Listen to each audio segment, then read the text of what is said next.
ত্বককে দাগহীন করতে যেভাবে ব্যবহার করবেন অ্যালোভেরা জেল। আসসালামু আলাইকুম বন্ধুরা, চলে এলাম ত্বকের যত্নে আবার একটি ভিডিও নিয়ে আপনাদের মাঝে।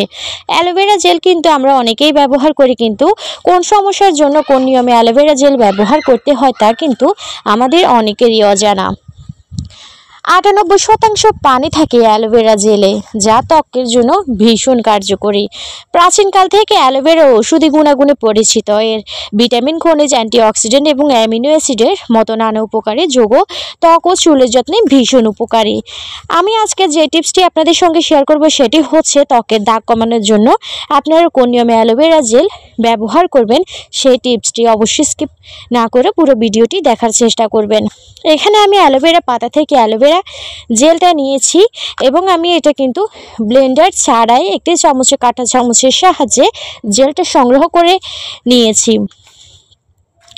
ভালো করে কিন্তু ধুয়ে নেবেন। এখানে আমি আগে থেকেই এই অ্যালোভেরা পাতার অংশটুকু পানিতে ভিজিয়ে তারপরে এটি আমি যে জেল অংশটুকু আছে সেটি কাঁটা চামচের সাহায্যে নিয়েছি। এরপর আমাদের যে কাজটি করতে হবে, এখানে আমি 1 চামচের মতো মধু মেশাবো।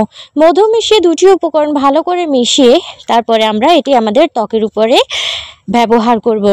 এই অ্যালোভেরার রেমেডিটি আপনার ত্বকের জন্য ভীষণ ভালো। যাদের ত্বকে অনেক বেশি দাগছোপে ভরে গিয়েছে এবং দাগছোপ দূর করতে পারছেন না, ব্রণের দাগ এবং হালকা মেস্তার দাগ এবং অন্যান্য দাগ সহ ধরেন রোদে পড়া দাগ, বলি রেখা দাগ এবং চোখের নিচে ডার্ক সার্কেল দূর করতেও এটি ভীষণ কার্যকরী। তো যারা ত্বকের দাগ খুব সহজে বিনা খরচে দূর করতে চাচ্ছেন তারা এই রেমেডিটি অন্তত সপ্তাহে 2 দিন ব্যবহার করার চেষ্টা করবেন। ভিডিওটি ভালো লাগলে অবশ্যই চ্যানেলটি সাবস্ক্রাইব করে পাশে থাকা বেল আইকনটি অন করে রাখবেন এবং সবাই ভালো থাকবেন। আসসালামু আলাইকুম।